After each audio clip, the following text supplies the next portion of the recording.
In January 1959, 9 Soviet students prepared for a long winter ski expedition in the northern Ural Mountains. They were not casual hikers. They were young, trained, and already used to cold distance travel. This kind of trip demanded paperwork as much as stamina. Before they left, they filed a route plan through their school sports club system, setting out where they expected to go and when they expected to return. Those documents turned an adventure into something measurable. Dates were written down, place names were listed. The group's goals sounded routine by the standards of Soviet outdoor sport. Cover difficult terrain, prove competence, come back on schedule. Along the way, they also wrote letters. Ordinary notes home sent before the remote part of the journey swallowed the trail. At the time, these records felt like formalities. Later, they became something else entirely. The route plan and the letters stood out because they stayed clear when everything that followed did not. They fixed the group in time and intention, showing what they meant to do, not what happened to them. In a case built on fragments, these early pages mattered. They were the last unambiguous proof of choice, confidence, and a trip that still looked normal. They pushed deeper into the northern Urals until the land stopped offering easy choices. The area around Kholat Shackle meant fewer landmarks, fewer people, and fewer chances to correct a mistake quickly. Their route brought them out of the cover they had relied on and onto open ground where wind and cold acted faster. Progress still happened, but it happened at a cost. Every step narrowed their options. As the day wore on, they faced a practical decision: retreat to the tree line for shelter, or stop where they stood and make camp on the slope. The tree line offered protection and fuel, and it reduced exposure. The slope offered speed and a cleaner line for the next day's travel, but it also removed cover completely. They chose the slope. It sounded manageable in the moment. It also removed their safety net. Once that choice was made, everything that followed depended on it. An exposed camp meant harsher wind, less warmth, and fewer simple fixes if conditions shifted overnight. It also meant that if an emergency happened, the first move would not be toward help or shelter, but away from the only place their supplies stayed together. Their tent became a single point of failure. The mountain did not need to attack them, it only needed them to be stuck in the wrong place. Sometime in the night between February 1st and 2, 1959, the order of the expedition broke. Inside the tent, something pushed 9 trained hikers into a decision that made no sense by normal winter logic. They did not unfasten the entrance and step out carefully. They cut their way out from the inside, through the fabric itself, as if seconds mattered. That single act became the first hard clue. Cutting out of a tent in deep winter meant they accepted immediate danger outside to escape something they believed was worse inside. Whatever triggered it, the result came fast. The group left the shelter behind and moved into open darkness, with the cold already doing damage minute by minute. It was not a slow retreat or a planned relocation. It was a sudden flight, and it left behind the kind of evidence investigators later could not ignore. From that moment, the mountain held 2 stories at once, the one the hikers expected to live and the one their actions forced into the record. The tent, sliced from within, pointed to panic or urgency, but it did not say why. Their escape into the night created a trail that started with a simple fact and ended with a question. Something made 9 people abandon warmth and safety. The reason stayed out of view. The return date passed, and nothing came back with it.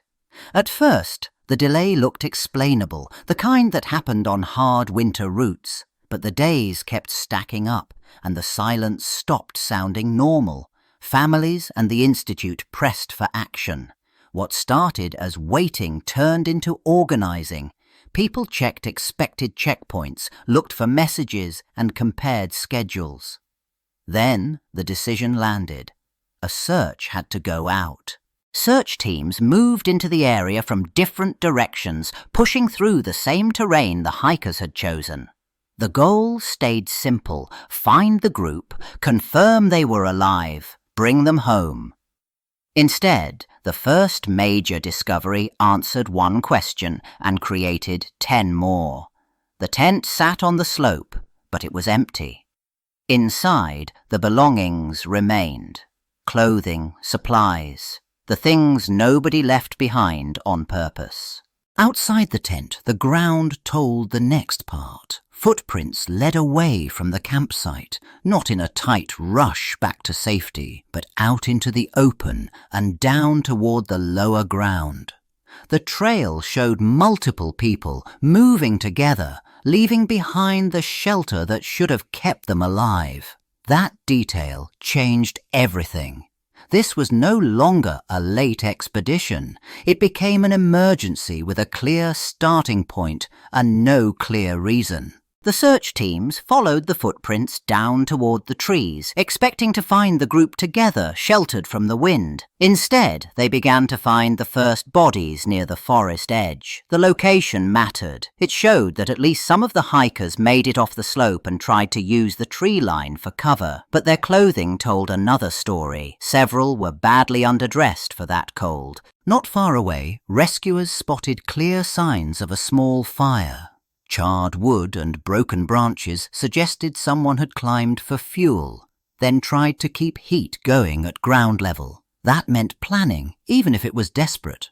The fire also fixed a timeline. They stayed here long enough to gather wood and light it, yet the evidence still refused to line up neatly with a simple collapse from exposure.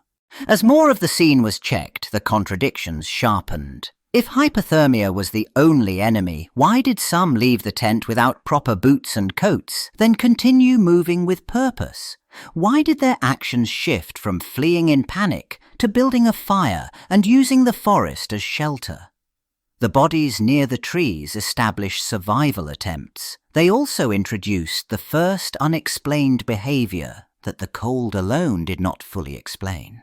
As the snow melted and the search widened, rescuers reached the last area where anyone expected to find the missing hikers. What they uncovered did not match the first deaths near the trees. Several of the remaining victims showed injuries that looked catastrophic inside the body, not on the surface. Ribs appeared broken. A skull injury looked massive, yet the skin often showed little to explain such force. Those findings shifted the case from survival tragedy to forensic problem. Internal damage like that usually followed a major impact, the kind that left obvious bruising and torn tissue. Here, the pattern felt wrong. The investigators had to consider different timing, different pressures, or different events than the early paperwork had assumed. And then one detail stood out even more. One victim had missing soft tissue. That absence created a second puzzle on top of the first. Soft tissue could have disappeared after death through animals, water, and weeks of exposure, but the file did not give a clean, confident explanation. It left room for suspicion without providing proof.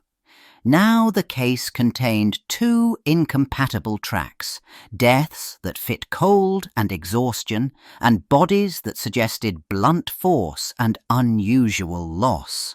The early record could not tie them together. A criminal case file had been opened because the deaths looked wrong even by harsh winter standards. Investigators gathered statements, logged the discoveries, and tried to line up a clear sequence of events.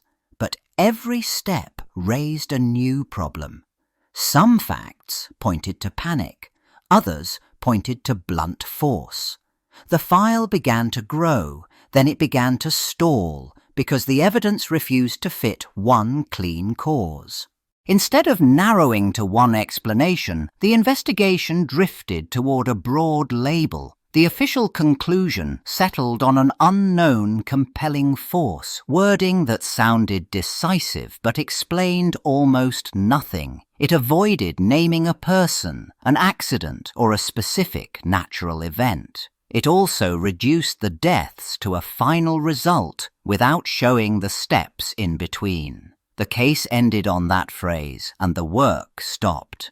That ending left critical pieces hanging. Some materials stayed incomplete. Some interviews never appeared in the record, or appeared only as summaries. Parts of the documentation remained hard to access even later, which prevented outside checking and fresh questioning. Without full files, there had been no way to test what was missed, what was assumed, and what was quietly set aside.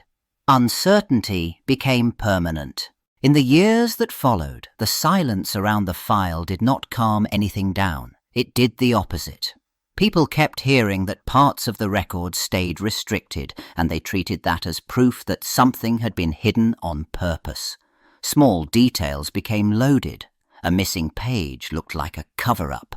A gap in testimony looked like an order from above. Rumors then moved faster than documents ever did. Stories circulated about soldiers in the area, secret tests, and warnings that supposedly came too late. None of it needed hard confirmation to spread, because the official ending stayed thin and unsatisfying. Each retelling added a new certainty. Soon, people stopped asking what was known and started defending what they believed. Over decades, the case no longer lived as a set of facts. It lived as competing explanations. One camp treated the event as an accident that had been mishandled and quietly buried. Another saw deliberate involvement and read every inconsistency as a fingerprint. The same few pieces of evidence got recycled, reinterpreted, and weaponized. Mystery replaced resolution. String, string, string. By the present day, the Dyatlov Pass incident stayed alive because it never finished cleanly. The case stopped, the paperwork stayed thin, and the consequences stayed huge. That gap invited people in. Readers and researchers treated the surviving pages like a puzzle that could still be solved. Every copied photo, every line in a report, every missing attachment mattered. The mystery did not fade with time. It multiplied. As interest spread worldwide, the argument stopped being only about what happened on one night. It became about records and who trusted them. Some followed science, testing weather patterns, terrain, and injury mechanics, trying to make the evidence fit one chain of events. Others focused on what was absent, asking why files looked incomplete and why conclusions sounded evasive. With no final document that settled it, debate turned into a permanent courtroom with no verdict. That modern obsession clashed with how the story began. In 1959, it started as a routine student trek, built on confidence and planning, written down in plain route notes and casual letters. Those simple traces became the last uncontested pieces of the timeline. Everything after them relied on fragments, interpretations, and trust. The more people searched for certainty, the more they ran into the same wall. The definitive record never existed or never remained.